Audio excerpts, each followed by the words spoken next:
Mhm.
Mhm. Mhm.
Não, gente.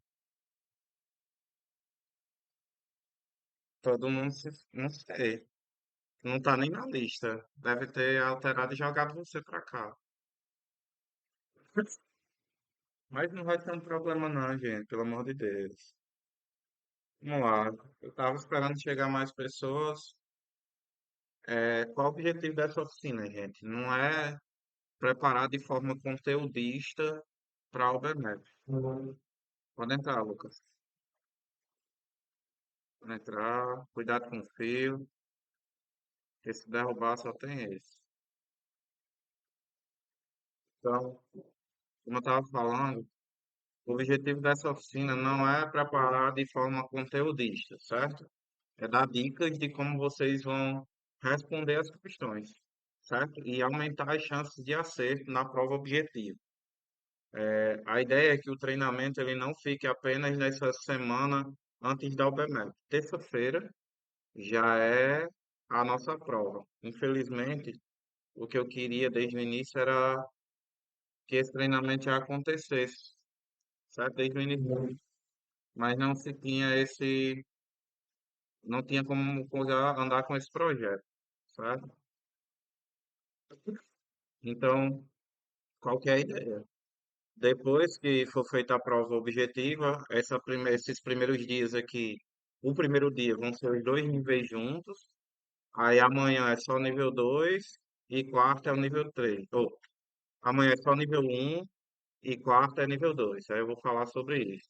Na semana que vem, mesma coisa. Segunda-feira, todo mundo junto, que é um dia antes da prova, na terça é a prova, e na quarta vai ser provavelmente todo mundo junto, que é para a gente definir como é que vai ficar o treinamento pós primeira fase. Então, a oficina aqui, essa aula de hoje e as aulas até quarta-feira, vão ser justamente para aumentar a probabilidade de vocês acertarem mais questões, certo? A aula está sendo gravada desde que eu cheguei na sala, então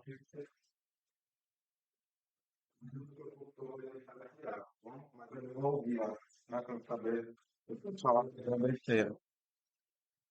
Obviamente, certo? Vai entrar muita gente. Oi? Graças a Deus, certo? Então, a, tirando a parte dos tirando a parte da conversa de vocês, a partir do início dos nossos informes, a gente vai estar lá disponível para vocês. Aí, podem, eu não entendi por quê, né? Mas tudo bem. Aí, gente, o que é que acontece? Eu quero continuar esse treinamento principalmente para a segunda fase, mas não só com quem for aprovado para a segunda fase. Para todo mundo que está inscrito. Bom dia, Jennifer. Mas com todo mundo que está inscrito na oficina. Obviamente que provavelmente para alguns não será possível continuar nesse, como diria, nesse treinamento de forma síncrona, né? Ou presencial. Então, a ideia de toda a aula de treinamento daqui até o final do ano, certo? Que eu já estou querendo preparar vocês para o próximo ano, é que a gente continue nesses encontros e a partir daí a gente forme algum tipo de organização aqui na escola voltado para a matemática.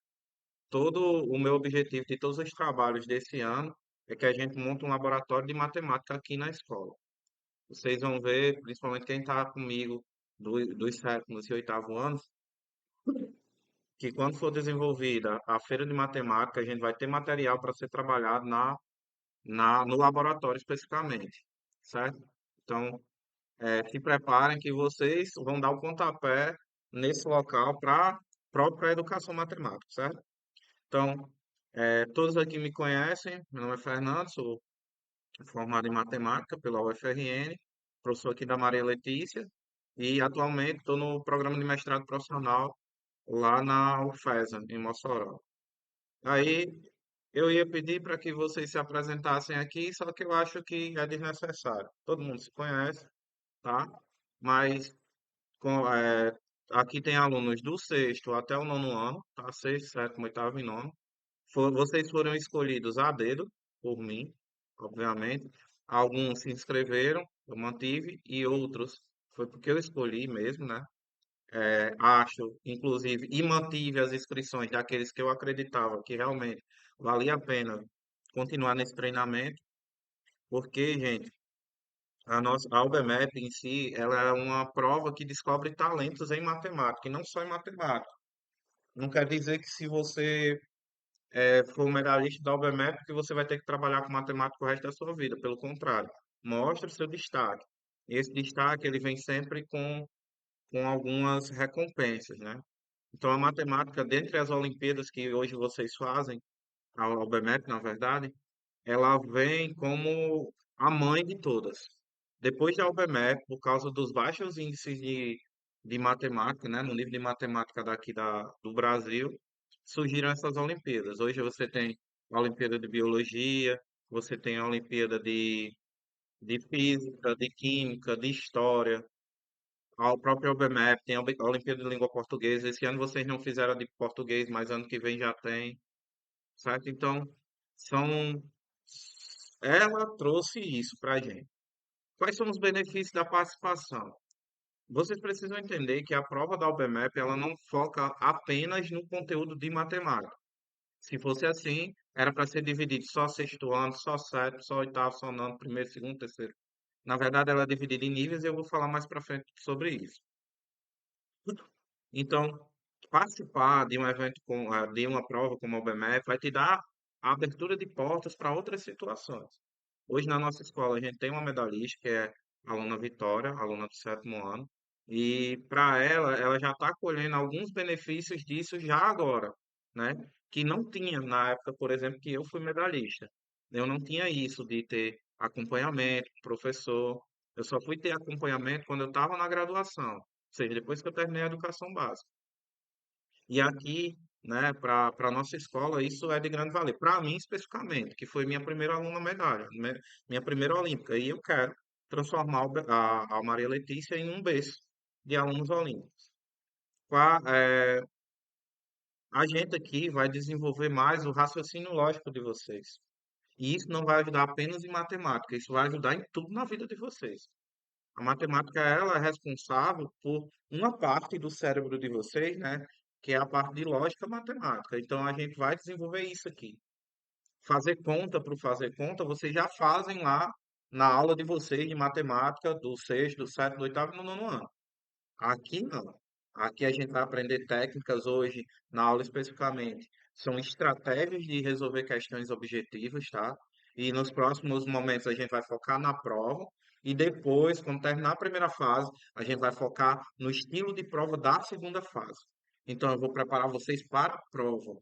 Não é uma aula extra de matemática. Algumas pessoas que se inscreveram eu retirei porque ele queria um reforço. E o reforço em matemática é elementar, que é com o professor Salles e provavelmente com o professor Arthur, certo? Então, como é que é dividida a nossa prova? A nossa prova é dividida em três níveis. Vocês aqui da Maria Letícia só participam de dois, que é o nível um e o nível 2. O nível um é composto pelos alunos de sexto e sétimo, e o nível 2 é composto pelos alunos de oitavo e nono ano, certo? E o nível 3 é o ensino médio. Então, hoje aqui em Santana do Mato, só quem faz nível 3 é o pessoal da Aristóteles. Pode entrar, Alice. Tá bom? Então, entra aí. Opa, tem gente querendo passar. Ó, é, as provas em si, gente, elas são divididas em duas fases. A primeira fase, que é uma prova objetiva, e a segunda fase, que é uma prova discursiva. A quantidade, de alunos que vai para a segunda fase, pode entrar. A quantidade de alunos que vai para a segunda fase depende do número de inscritos na primeira fase por escola. Então, a Maria Letícia, se eu não me engano, para a segunda fase do nível um manda 6 alunos. Ou são 6, ou são 8. Eu não lembro agora especificamente. E para a segunda fase, se eu não me engano, ele manda 2 ou é 4. Então são poucos alunos, a gente precisa peneirar isso, tá bom? Tá certo que acontece de em alguns momentos alguns alunos chutarem as questões e acertarem uma certa quantidade absurda de questões, porque é alternativo, né? É objetivo, na verdade. Então a gente fica preocupado. Na minha concepção, o aluno que tem que ir para a segunda fase é aquele aluno que realmente vai fazer a prova e que realmente tem condições de fazer a prova. Não só porque acertou. Então a gente entra em consenso. Ah, digamos que Miguel acerte 20 questões e Maria Alice acerte 15. Mas se eu julgar que Maria Alice tem mais condições de ir para a segunda fase do que Miguel, eu coloco. Ele não vai deixar de ter as 20 questões dele. Isso é uma concepção minha como professor. Obviamente, gente, se Miguel, que fez as 20 questões, quiser participar da segunda fase, eu não posso impedir. Está no regulamento. Mas aí muitas vezes a gente comunica a pessoa, ó, fulano, você quer fazer a prova? Porque acontece da gente trazer o pessoal para a segunda fase e ele nem vir fazer a prova. A prova da segunda fase é num sábado, à tarde. Tem alguns alunos que são da zona rural, que não vão ter transporte e vão ter que vir por conta, certo? Passei por isso quando eu dava aula lá na Serra, ok? Na primeira fase, são 20 questões objetivas. E como eu disse, não tem uma quantidade mínima de questões para que você seja aprovado. Isso vai depender de todo mundo na escola. Na primeira vez que eu fui aprovado para a segunda fase da UBMEP, eu acertei 7. Na segunda vez, eu acertei 5. Aí hoje o meu aluno, ele acerta 11, acerta 15, né? Então mostra a diferença da educação que eu tive como professor de matemática e da educação que vocês estão tendo. E o nível da prova, ele não está mais fácil. Vocês que estão mais inteligentes. Embora a gente ache que não, né? Algumas pessoas até digam que não. A segunda fase eu não estou lembrado agora. São 6 ou são 8 questões. Quem fez a segunda fase ano passado? 6 questões. Se eu não me engano, é um número par. É 6 ou é 8. Isso, exato. Então, no nosso treinamento desse primeiro momento, dessa semana e da segunda-feira que vem, é o objetivo da gente aumentar a quantidade de questões acertadas nas objetivas. O treinamento pós primeira fase é justamente a gente conseguir argumentar em qualquer questão. E isso parece muito, por exemplo, com aula de português, de argumentação para uma redação. Então funciona, está interligado, tá bom? Então, gente, quais são as dicas que eu dou geral? A gente vai falar de quatro estratégias especificamente e algumas dicas para vocês. Primeiro, gente, isso é primordial para qualquer avaliação, principalmente as avaliações que vocês passam diariamente, não, recorrentemente na escola por avaliações. E cada avaliação ela tem uma quantidade de tempo. Então, a gente precisa saber gerenciar esse tempo. Então, se eu tenho 20 questões para responder, são 2 horas e meia, então a gente tem uma média aí de minutos para isso. Então, a gente tem 150 minutos para 20 questões.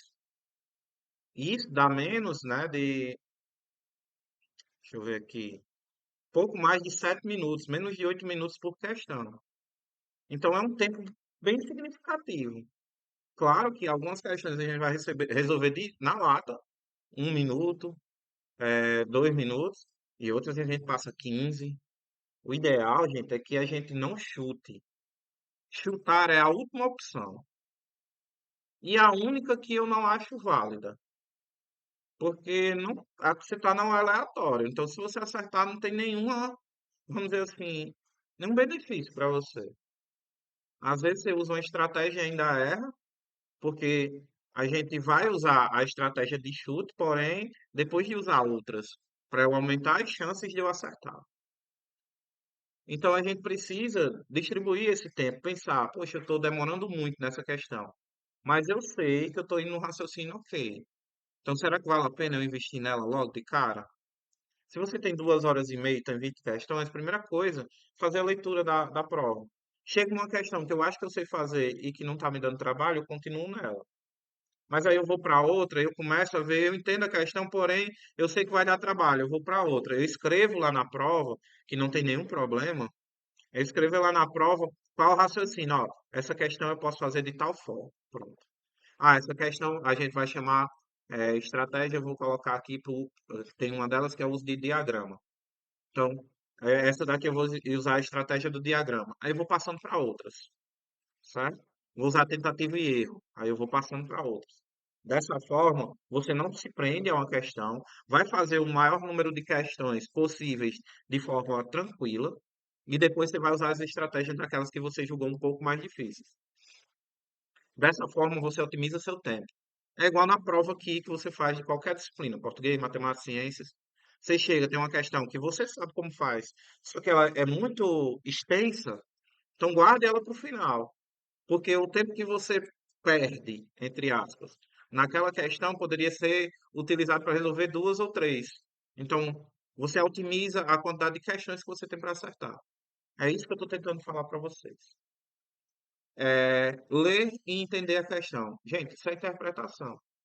A gente vai fazer uma leitura de ataque. Como assim, Fernando? A gente vai ler e tentar identificar quais são os principais pontos, quais são os principais verbos em uma questão, que é o maior problema de toda a educação básica, interpretação. Você sabe fazer conta, eu sei que vocês sabem. Porém, se eu não sei qual conta fazer naquele momento, não adianta nada meu conhecimento. Então, se eu sei trocar um pneu, mas eu não tenho a chave para trocar o pneu, do que adianta? Então, a gente vai buscar essa chave, a gente vai buscar os gatilhos de cada questão. E isso vai ajudar bastante vocês em resolver qualquer questão de qualquer disciplina, tá bom? E as técnicas de resolução que estão aqui para vocês são quatro: tentativa e erro, eliminação de alternativas, que vocês já fazem essa eliminação de alternativas, desenhar diagramas e figuras, que é uma coisa que eu faço muito e talvez o professor Paulo de ciências também faça, certo? E a última são as análises de casos particulares. Não, aqui é o nono ano.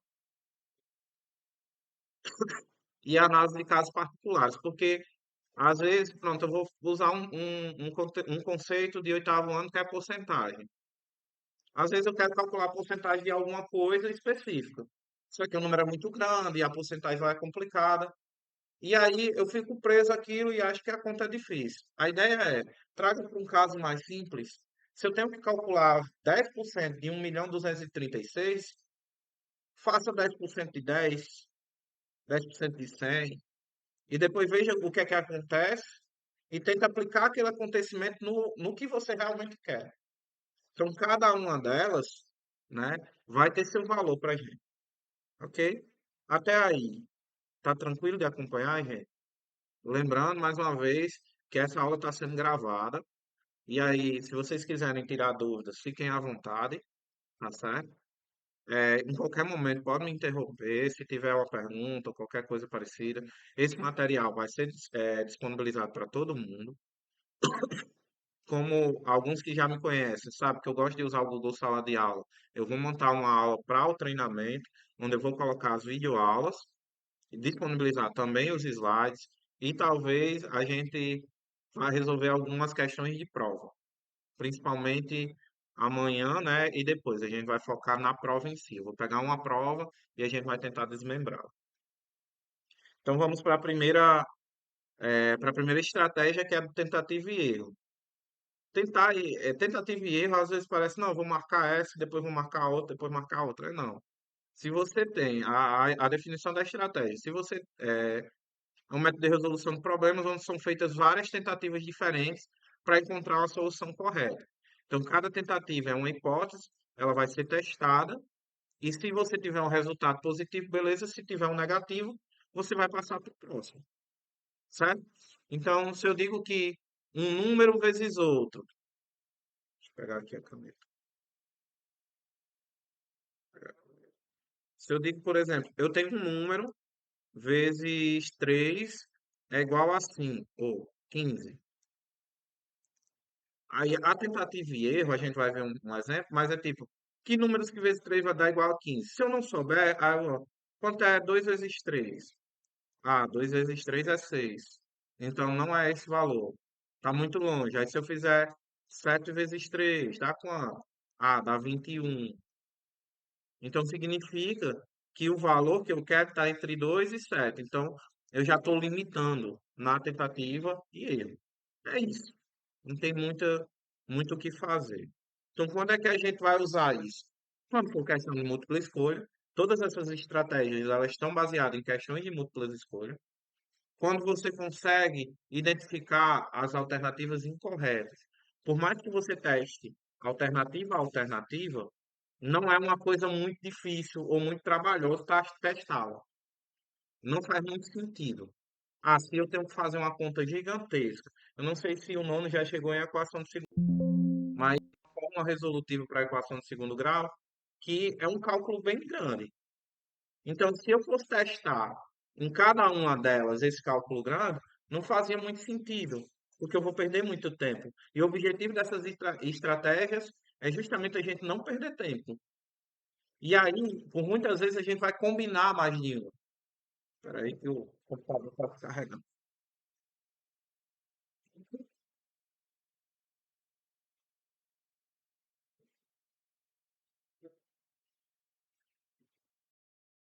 Combinar mais de uma estratégia em algum momento para justamente aumentar a chance da gente resolver a questão. E quando você tem um tempo limitado, e essa eliminação ela pode acelerar esse processo. Todas vão seguir esse mesmo padrão, tá, pessoal? Questões objetivas, em algumas vai ser quando é possível identificar facilmente as alternativas e quando você tem tempo limitado. Aí quais são os passos dessa estratégia? Não passou aqui.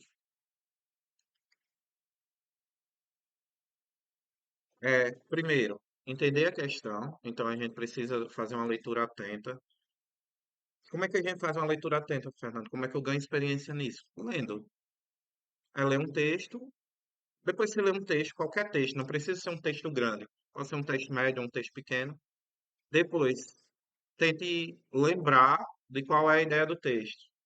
Você vai perceber que se a sua leitura foi atenta, se você conseguir elencar a maior parte dos itens ou dos tópicos que aquele texto traz. Então, isso serve para nossas questões de matemática. Você identifica dados, identifica situações, que aí é justamente a questão dos gatilhos, de eu saber atacar a questão. Você faz uma hipótese inicial, você vai olhar dentro das opções, você diz, eu li o texto, entendi, aí eu digo, O resultado pode ser esse. Você vai começar meio que chutando qual seria o resultado, mas você já não vai utilizar aquilo como sua resposta. Você vai utilizá-lo como parâmetro. Então você começa, digamos que eu tenha que resolver uma conta e tenha cinco valores diferentes. Não, quatro, né? Aí eu pego um valor que está ali mais ou menos na média entre todos e aplico. Se ele estiver muito perto ou se ele estiver muito longe, eu já sei se eu vou aumentar um número ou vou diminuir. Então a gente vai analisar isso nas questões. Testar a hipótese, que aí é justamente isso que eu estou dizendo, colocar lá, como eu fiz no 2 vezes 5, 2 vezes 5 ou 2 vezes 3, 7 vezes 3, para tentar identificar. Analisar o resultado, que é uma das coisas que é mais falha para a gente. A gente faz, resolve a questão e nem olha para o que está respondendo, se tem sentido. Se eu pergunto alguma coisa que a resposta é em maçã, você me responde em laranja e acha que está certo, significa que você nem analisou o seu resultado, sua resposta. A resposta não pode ficar sem pé e nem cabeça, né? Se ela não tiver correta, você passa para outra, você vai ajustando. E você vai fazer isso até repetir, até encontrar a solução. Isso é um método, mas não quer dizer que é o melhor. Cada questão vai utilizar daquele método com maestria, tá? Eu preciso daquele método aqui especificamente, aquela estratégia, porque é mais rápido. Mas cada estratégia tem suas vantagens e desvantagens.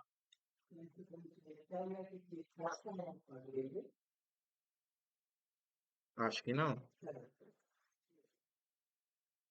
Aí quais são as vantagens, né?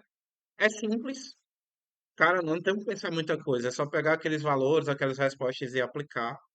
Tem essa flexibilidade, ou seja, eu posso mudar de uma para outra e ir testando, e é intuitivo, o que muitas vezes a intuição de vocês está correta.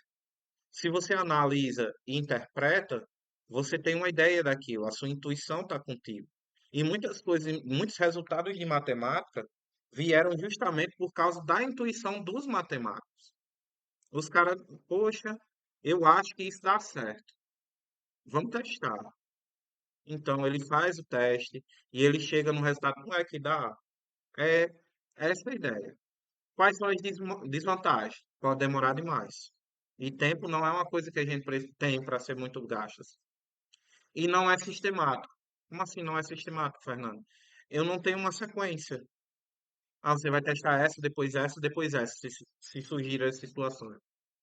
Na verdade, você vai acabar perdendo tempo e isso deixa ele ineficiente. Continua sendo eficaz, porque você vai continuar acertando, tudo bem. Mas não vai ser eficiente em termos de tempo. Aí eu trouxe um exemplo. Isso aqui é uma questão da Albemap. Isso é uma questão da Albemap. Alvimar pagou uma compra, isso é de 2019, se eu não me engano, de 3,50 com a nota de R$ 5. Recebeu o troco em moedas de 25. Aí, se você vai receber o troco em moedas de 25, quantas moedas ele recebeu? Você olha aqui, tá vendo?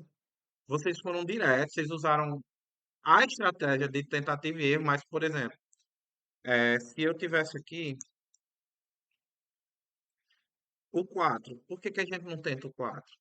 Da minha experiência de mundo, eu sei que 4 moedas de 25 centavos dá R$ 1. E a diferença aqui, ó, é de 1,50. Se essa diferença é de 1,50, não tem motivos para eu tentar algo que eu já conheço. Então, esse valor também não poderia ser 8. Entenda isso que você vai eliminando as opções, se você quisesse fazer conta, mas chega numa resposta correta, os 6. É exatamente isso. Aí você diz, Fernando, essa questão é muito fácil, tá na UBMEP? Tá, e sempre tem. O problema é que às vezes a gente não olha bem para a questão, não faz uma leitura tranquila, certo? Mas veja que uma questão dessa aparece numa prova, essa prova é de nível 1, sexto e sétimo ano, e apareceu também na de nível 2. Às vezes tem questões que aparecem nos três níveis, certo? E cada um tem sua ótica diferente. Tem gente que foi contando 25, 25, 25, 25, 25 até chegar em 1,50. Teve gente que nem pensou no 1,50. Ele pegou o 3,50 e foi somando 25 até chegar os R$ 5. Cada um vai ter sua estratégia. Se você divide usando palitinho, Se você consegue fazer a divisão, significa que está correto. Não está incorreto. Não tem um jeito melhor do que o outro. Tem um jeito mais rápido do que o outro. E nem sempre o mais rápido é melhor. Deu para entender essa estratégia, pessoal? Suave? A próxima é de eliminação de alternativas. Então você vai excluir opções, gente, que você olha assim, tem nem como ser isso. Não tem nem condições. Você elimina. Se eu tenho quatro alternativas para marcar, eu leio a questão. Ah, as respostas lá pedem em maçã, como eu dei o exemplo. E tem uma questão que tem laranja e a outra pera. Eu digo, não pode nem ser laranja nem pera, tem que ser em maçã. Então, de cara, eu já elimino duas. Ou seja, eu tinha uma chance em quatro alternativas de acertar no chute. Quando eu eliminei duas, eu agora tenho uma chance em duas. Eu posso errar, obviamente, se eu chutar. Mas eu aumentei as minhas chances de acerto. Não, Fernanda, é uma em cada um, mas é uma em duas e a outra é uma em quatro. Se eu tenho uma chance em quatro de ter alguma coisa e uma chance em duas, quem tem uma chance em duas tem muito mais chance do que o outro. Eu nem estou falando de porcentagem nem nada, é só chance mesmo, tá? E aí isso acelera, porque quando você elimina dois, se você for fazer o tentativa e erro, você em vez de fazer a conta com quatro, você só faz com dois. E se a primeira, digamos assim, deu uma incorreta, só pode ser a outra. Você nem precisa fazer a conta da outra. Não, tenho quatro alternativas, elimino duas. Teste numa terceira, deu errado. Se eu fiz a minha interpretação incorreta, beleza. Mas se eu fiz ela corretamente, a outra eu nem preciso fazer a conta. É ela e acabou. Se eu terminar a prova com muita antecedência e quiser testar, beleza. Mas aqui é para ganhar tempo. Então a gente tem que ter confiança em primeiro lugar, que é uma coisa também que a gente precisa trabalhar. Então, quando é que a gente vai usar? Quando for múltipla escolha, tiver tempo limitado e tiver que identificar de forma rápida, puder, né, a gente identificar de forma rápida as incorretas. Eu vou trazer um exemplo mais à frente, do mesmo jeito da outra. Então, ela tem uma sequência de passos. Do mesmo jeito da outra, ler cuidadosamente, analisar cada alternativa. Então, olho tudo direitinho. Não, essa daqui é sem noção. Então, exclui ela. Quando eu vou fazer prova, pronto. Eu estudei matemática, gente, e dou aula de matemática há 15 anos. O que acontece é que eu não estudo mais português, não estudo mais ciência, não estudo mais geografia. E eu fiz o Enem há 2 anos. Eu acho que eu acertei 80% das questões de português. Mas eu não lembro nada de português. Só que o que eu vou fazer nas questões lá? Eu vou olhando a questão, uma que não é possível, eu boto lá um não na frente. A que eu acho que é a resposta, eu boto um PS, que é pode ser. Se eu colocar em mais de duas, então significa que eu estou com a interpretação ruim e eu vou ler novamente a questão. Mas se eu coloco só em duas, que normalmente é essa a dúvida que a gente tem, aí eu vou analisar só essas duas. Eu vou botando um pode ser, eu não marco logo. É igual numa prova aqui de escola, que às vezes o aluno marca direto e perde a questão. Então, bota um pode ser ou bota um talvez, depois você volta e analisa. Você tem muitas questões desse jeito. Chutei, obviamente, depois. Mas eu diminuí de 5 questões para duas. Eu aumentei muito as minhas chances, que eu tinha 20% no início. Depois eu passei a 50%. Então eu aumentei 30% das minhas chances de acertar. Certo? Depois de excluir as alternativas erradas, obviamente erradas, a gente vai comparar as restantes. E depois selecionar entre elas qual que faz mais sentido. Às vezes, e aí eu falo para os alunos de sexto e o aluno de oitavo. Você está competindo com um cara de sétimo, o do sexto, e o do oitavo está competindo com um cara de nono, que viu tudo que você ainda não viu e mais um pouquinho. Então, teoricamente, gente, nesse momento você está em desvantagem de conteúdo. Então, eu vou usar as estratégias para vencer do cara lá, certo? Então, analise qual é a melhor. A melhor opção é essa. Então, pronto, vamos nessa. É igual verdadeiro e falso. Tem cinco verdadeiros e falsos. Das cinco, eu tenho quatro que eu garanto que é, e só uma divergente. e na outra eu tenho duas divergentes, eu vou na que eu tenho a maior certeza que bate com a minha resposta. Pronto. É igual, cara, eu fiz a conta, deu 36, tem 36,5, eu marco 36,5, que é o mais perto. Talvez esteja redondamente errado, mas eu estou aqui diminuindo as minhas questões. Mas se eu sei fazer a questão, Fernando, fazer a conta, eu tenho que fazer isso? Não. Isso aqui é nas questões que você não sabe. Você não faz a mínima ideia. Quais são as vantagens? É eficiente, aumenta as chances de acerto e ajuda na revisão. Quais as desvantagens? Nem sempre a gente pode aplicar e você precisa ter um conhecimento parcial daqui. Tá? Você precisa. Trouxe um exemplo aqui para vocês. Essa é uma questão clássica que cai em toda a prova de Obermeter. Um caminho para você determinar quantas chances de chegar no outro. Então aqui ele diz o seguinte: uma formiga inicialmente está no vértice A, ou seja, ela está aqui, e ela só anda sobre essa linha, tá? Ela só pode andar para cima, para a direita, ou para cima, para a direita, ou para a esquerda, né?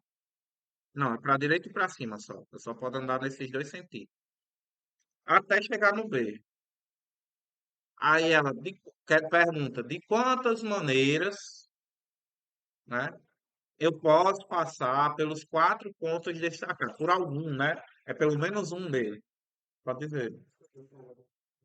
Estou usando ele. Pode ser um mais curto. Eu tenho aqui.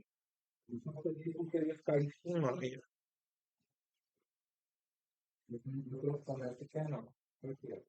Eu vou colocar aqui. Tá? Então, gente, aqui é o seguinte. Vocês eliminariam alguma dessas alternativas sindicais? Vocês não tem condições de ser essa, não. Quatro. Eliminaria o quatro. Deixa eu ver se eu pego aqui o negócio que nem tá aparecendo. Essa daqui tá eliminada. E a E também. 74. Me parece ser bem complicado. Mas vamos lá. A gente precisa pensar que ele tem que passar por algum dos pontos. Pergunta: eu consigo passar por dois pontos? Não. Então, eu só tenho que pensar nas possibilidades que eu tenho de passar por um ponto, certo? E aqui eu vou usar outra estratégia que é a de diagramas, mas vamos lá. Se ele seguir tudo reto, ó, tudo para cima e depois para a direita, ele chega, né? Então, a gente tem uma, beleza? Deu para entender isso aí? Ó, ele vai seguir aqui reto até o final e depois vem para cá, direto. Vamos ver. Se ele vier reto até aqui, dobrar à direita, seguir para cima de novo e para cá, ele não chega? Aí eu tenho outra. Só que se ele vier até aqui de novo, e ao invés de dobrar à direita, ou ir para cima, ele dobra, ir para a direita de novo, e ir para cima e seguir o caminho dele, não é outro? Se eu fizer a mesma coisa aqui e para lá, vocês estão vendo que tem um problema que eu tenho várias configurações? E ainda tem a última que eu vou ter que ir para cá, subir e ir direto, ó, certo? Eu posso vir aqui, subir e ir, vir aqui, subir e ir. Cada uma delas tem uma opção. Vocês conseguem ver isso aí? Aí você vem para cá. Eu não estou contando mais. A gente vai tentar resolver isso de forma mais rápida. 74 continua sendo uma opção ruim para vocês? Ok, ótimo. Se eu vier para cá, direto, e subir, é outra opção. Obviamente a gente já tem mais do que 4, né? Então a 4 realmente era uma eliminação. Mas aí 8 não tem possibilidade aqui. 5 eu contei aqui. Vamos lá, deixa eu ver. Uma para cá. Duas, três, quatro, cinco, seis, sete, oito, né? Com essa aqui, nove. É, exatamente. Sim, é verdade. Isso. Aí eu ainda tenho a opção de vir aqui, parar aqui, em vez de parar aqui em cima, fazer isso aqui pra cá e fazer a mesma coisa que eu fiz no outro, né? Tem, sempre tem. Aí eu não vou fazer caminho por caminho não, tá, gente? Tem um jeito mais rápido de fazer isso, a gente contando. Agora, a gente precisa pensar nisso. Oi? 36? Por que 36? Por que 6 vezes 6, especificamente? Sim, 6 aqui, né? São 6 quadradinhos aqui, 6 quadradinhos ali. Vamos, deixa eu tentar apagar aqui, porque se fosse o meu tablet era mais rápido. Você está vendo que várias pessoas estão pensando no mesmo problema de forma diferente, mas é isso, tá? Quando a gente se reúne para discutir uma questão dessa, e aí é o objetivo do treinamento, né, que eu quero mesmo, é da gente discutir essas respostas e dizer, poxa, não, mas desse jeito dá para fazer, desse outro jeito dá para fazer, e você argumentar o porquê o seu jeito é mais eficiente do que o coleguinha. Vocês se ajudam, vocês aprendem muito mais. E em nenhum momento aqui eu botei um conteúdo de matemática, a gente só está vendo um caminho. Mas pensa aqui comigo, esse cara, eu vou contar cada bichinho desse, espacinho desse, para cima ou para baixo, tá certo? Eu vou fazer o primeiro para cima, o segundo para cima também, terceiro para cima, quarto para cima, quinto, seis para cima, certo? E para a direita ele vai ter que ter quantos? Um, dois, três, quatro, cinco, seis, né? Direita, um, dois, três, quatro, cinco, seis.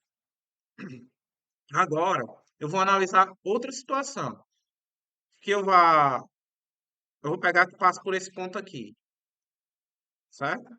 Só que passa por esse ponto aqui. Eu vou para cima cinco vezes, não é? Para a direita mais uma vez, então, um, dois, três, quatro, cinco. Uma vez para a direita. Aí vou para cima, né? E depois eu vou cinco vezes para a direita, certo? Passei por esse ponto.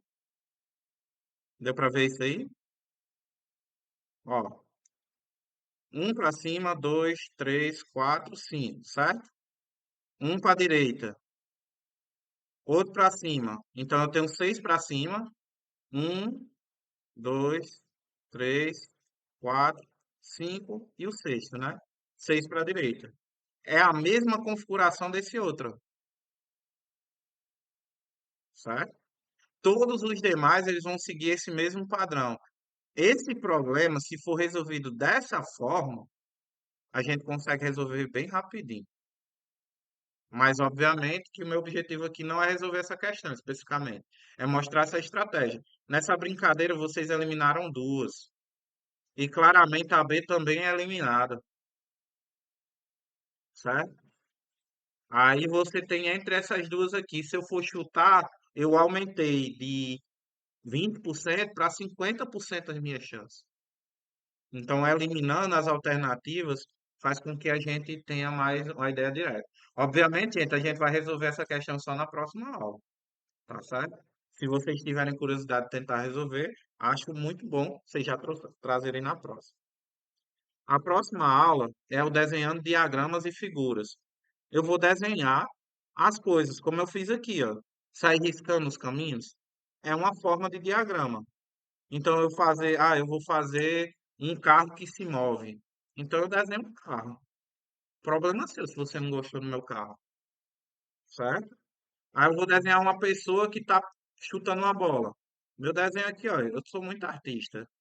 Bota a chuteirinha dele, tem a estrada e a bolinha aqui. E ainda faço a trajetória. Tuf, ó, deu uma bicuda na bola. Então, o diagrama ajuda a gente a entender como é que funciona o negócio, tá? Isso é muito comum nas aulas de ciências.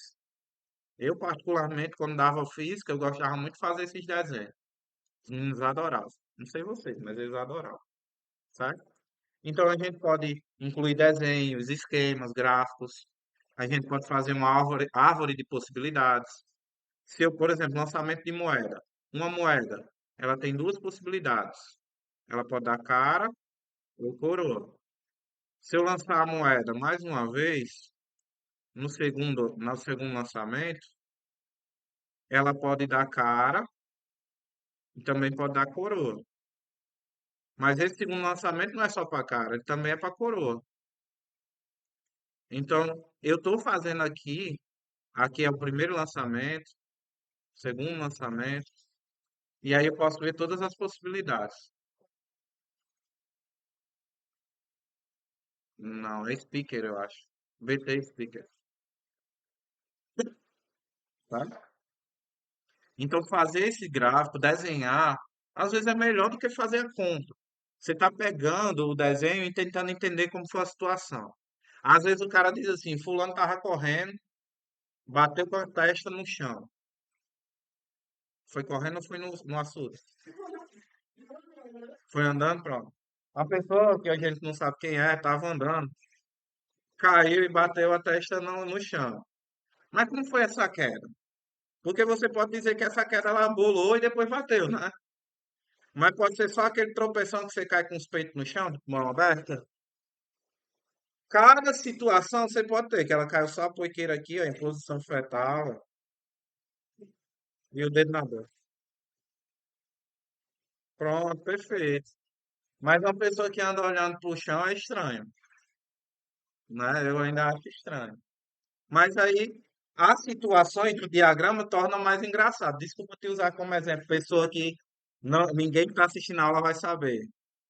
Bota nos comentários aí quem é que você acha que é. Olha aí. Joga no YouTube, então tem a chance de dizer, é fulano.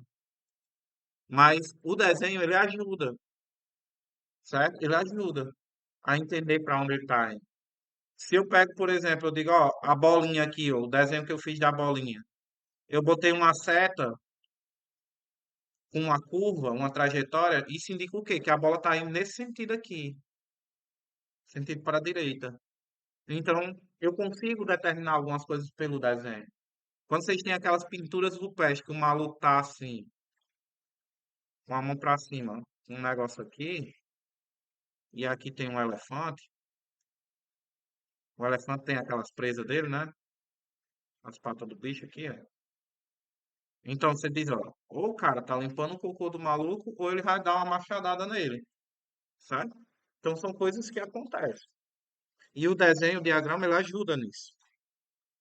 Então, a gente vai usar principalmente em problemas que usam de geometria, né? Medidas, relações espaciais. Se ela tiver muitas informações, que é outra coisa, a gente pegar todas as informações e juntar num canto só, é melhor às vezes num desenho. Você vai escrevendo, desenhando o que tem. Ou problemas de álgebra e aritmética, que se a gente conseguir representar de forma gráfica é mais fácil, tá? Então, assim como as demais, ler a questão cuidadosamente, identificar os elementos chaves que é para você fazer o desenho. Você vai desenhar um diagrama, vai fazer uma figura. Se eu tiver um problema, digamos aqui, vocês fizeram inscrição, eu acho que alguns para tudo, teve gente que fez para tudo, mas digamos tem gente que fez para três, tem três coisas lá, treinamento OBMAP, cinema e caligrafia, certo? Teve gente que fez só para o treinamento OBMAP e para cinema. Mas teve gente que fez só para cinema e caligrafia, mas teve gente que fez para os três. Então, se eu fizer umas bolinhas assim, ó, deixa eu apagar aqui a bolinha que eu feio demais. Aí deixa eu colocar aqui. Eu tenho aqui uma bolinha, duas, três, né? Se eu disser que aqui é treinamento OBMAP, aqui é cinema e aqui é caligrafia, tem gente que fez só para treinamento OBMAP, então ele está aqui, nessa parte. Mas para quem fez para cinema e treinamento OBMAP, ele está aqui. Para quem fez treinamento OBMAP e caligrafia, ele está aqui. Então eu consigo organizar e dividir os grupos, separar. Essa é uma forma de representar de forma geométrica. Quais são as vantagens? Facilita a compreensão dos problemas. A gente, quando desenha, tem mais noção daquilo. Visualiza, gente. Muito, principalmente o nível um é muito visual. Vocês ainda estão muito no concreto. E a matemática é muito abstrata. Então são coisas só que eu imagino. A matemática só existe na nossa cabeça. E a gente vai lá e bota no meio do mundo. Diz que é o contrário, né? Mas eu acho que a matemática só existe na nossa cabeça e é uma forma da gente ler o mundo. Organiza, viu? Ela ajuda você a organizar as ideias. Quem tem problema de foco, que perde o foco por qualquer coisa, fazer o diagrama, fazer o desenho ajuda você a manter o foco. Quais são as desvantagens? Você pode demorar para fazer a figura, pode representar de forma imprecisa, porque se eu quiser fazer um quadrado e eu faço ele assim, não parece um quadrado, né? Então, às vezes, não está de acordo com o desenho que eu quero. E tem limitação, porque tem problema que a gente não consegue. Eu trouxe um problema aqui, que é o seguinte: A, B, C e D, e E, né? Ana, Beatriz, Cláudia, Daniela e Érica foram vistas com vovó Margarida. Essa é da Albemep, tá? Não sei. Visitar, desculpa. Beatriz chegou antes de Ana e depois de Daniela. Cláudia, Daniela e Érica chegaram em seguida uma a outra, nessa ordem. Quem foi a primeira a chegar? Se você pegar as informações do jeito que está aí, é complicado. Mas se eu chamar A, B e C e D, né? A, B, C, D e E, qual é a última informação? Cláudia, Daniela e Érica. Ou seja, Cláudia chegou, Daniela chegou e Érica chegou. Que ele diz, ó, uma seguida da outra, nessa ordem. Mas não significa que ele não diz que chegou encangado uma na outra. Aí diz assim, Beatriz chegou antes de Ana. Então, Beatriz chegou antes de Ana. Se ela chegar aqui nessa ordem e Beatriz chegou antes de Ana, ele quer saber quem foi a primeira pessoa a chegar. Ó aqui, ó. Eu peguei, eu peguei aqui só antes de Ana, não foi? Só até aqui. Aí tem, ó, depois de Daniela.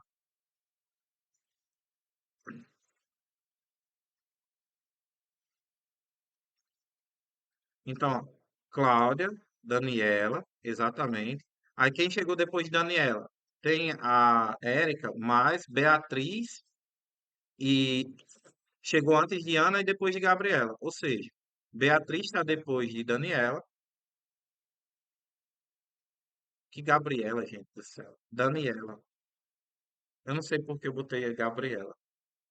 E Ana depois. E depois pode ser Érica. Porque aqui não importa quem vem por último. O que importa pra gente é quem tá primeiro, que é a Cláudia, né? Então, quando eu fiz o desenho, tentei encaixar, fica mais fácil do que eu simplesmente, na minha cabeça, tentar adivinhar qual é o resultado. Então, eu vou fazendo. Aqui foi um diagrama, Fernando, só com letras, sim. Eu desenhei. Eu podia desenhar cinco bonequinhas, mas eu acho que ia demorar mais tempo. Pode ser sim, feito por tabela. E a gente vai explorar em alguns momentos específicos. Mas a tabela não deixa de ser um diagrama, certo? Não deixa de ser um diagrama. Na hora que eu estou fazendo a prova e estou só riscando lá, eu prefiro fazer letras. A, B, C, D e E. Por que A, B, C, D e E? Porque eu não vou pensar no nome da pessoa. Quero colocar o nome da pessoa. Isso. O sétimo ano vai em breve começar a usar mais letra. O oitavo não já usa muito, né? E a última estratégia, gente, é a análise de casos particulares para uma generalização.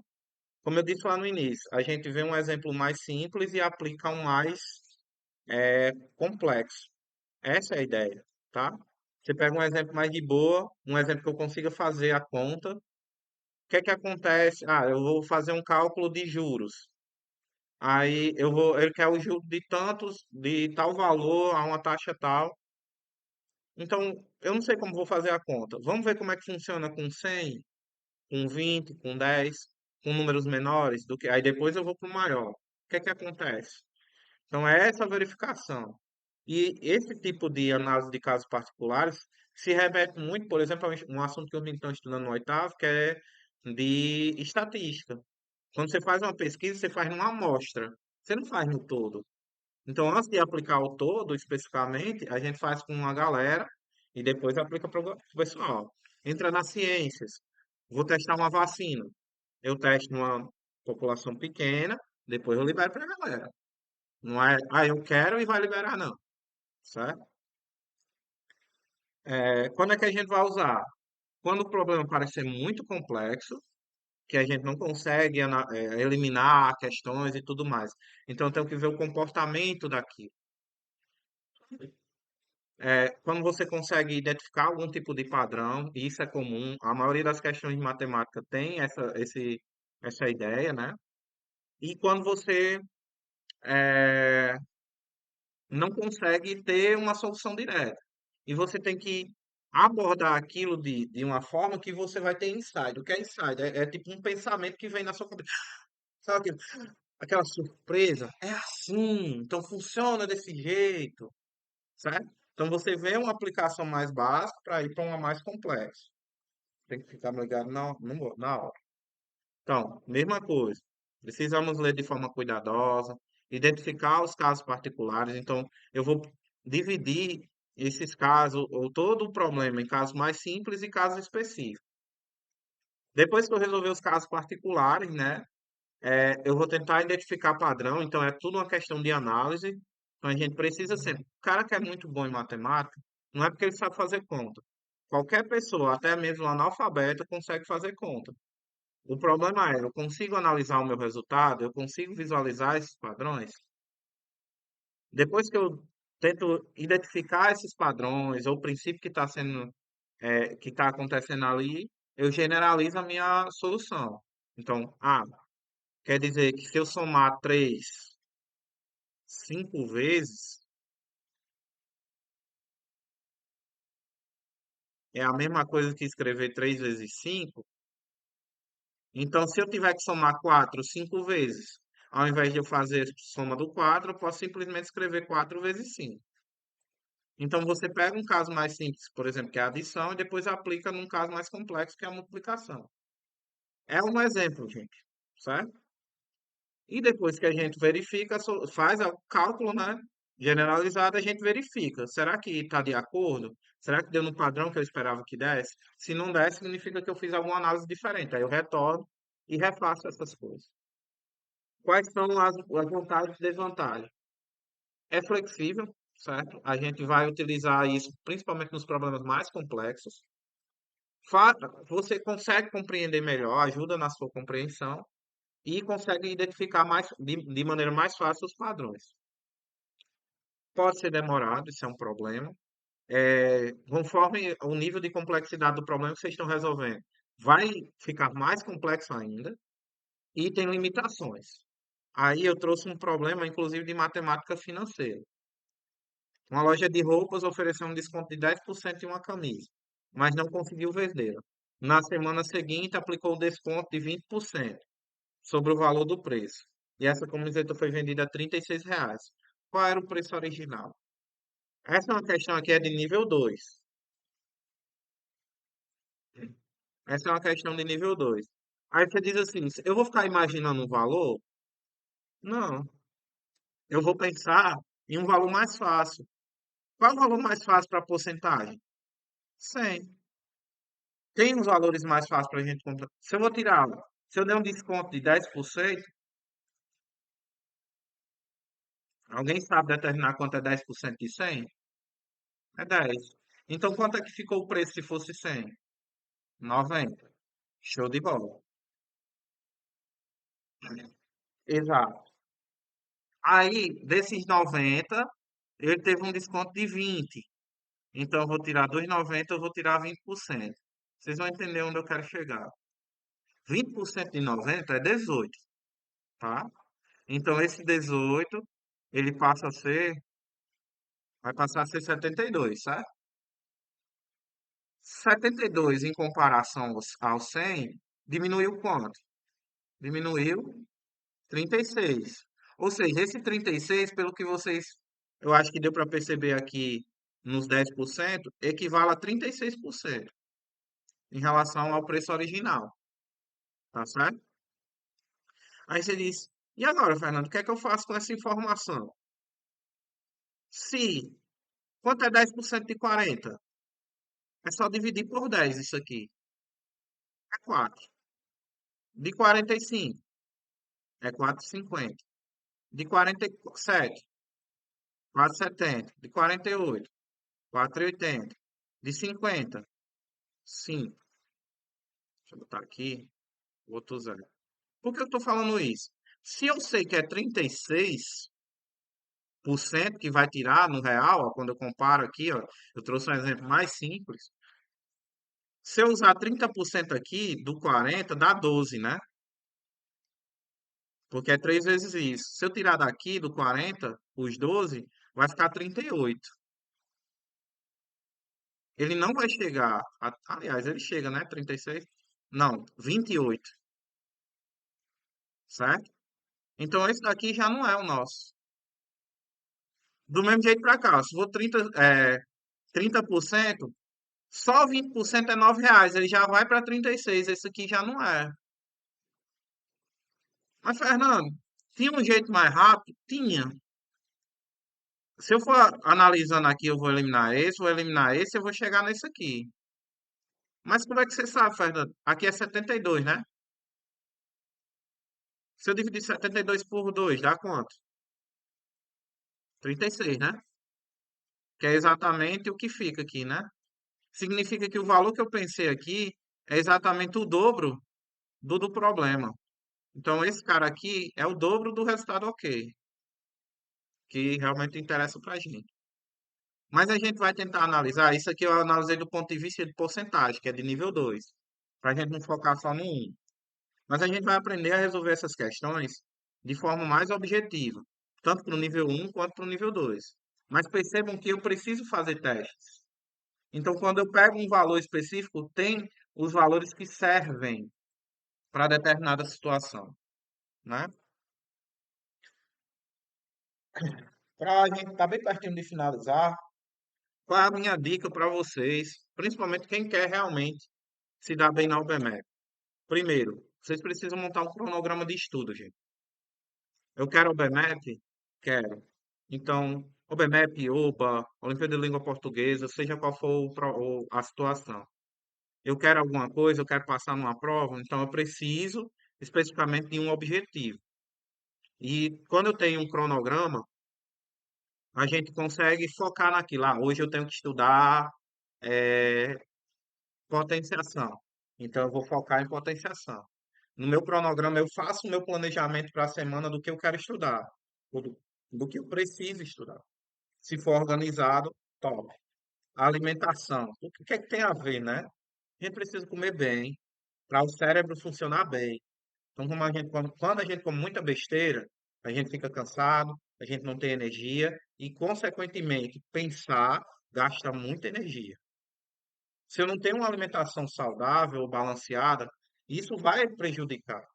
Tanto é que quando você está doente de alguma coisa crônica, diabetes, pressão alta, depressão, seja lá o que for, o que é que ele passa primeiro? Exercício e alimentação. Ele não vai direto para a medicação. Ele vai se tiver uma coisa extrema. Então, olha a importância disso para a sua qualidade como estudante. Praticar atividade física. Ah, eu vou para a educação física. Top. Ah, eu não vou, Fernando. Mas eu gosto de correr e brincar com meus amigos. Top. Ah, eu fico derrubando boi. Top. Faça alguma atividade física. Como que preste? Não, Fernando, eu gosto de uma pizzazinha no fim de semana. No fim de semana. Mas o refrigerante Coca-Cola é o dia todinho, a semana todinha? Então a gente tem que diminuir isso aí também. Beleza? Pessoal, muito obrigado. Na próxima aula a gente conversa mais sobre isso. Fiquem em paz.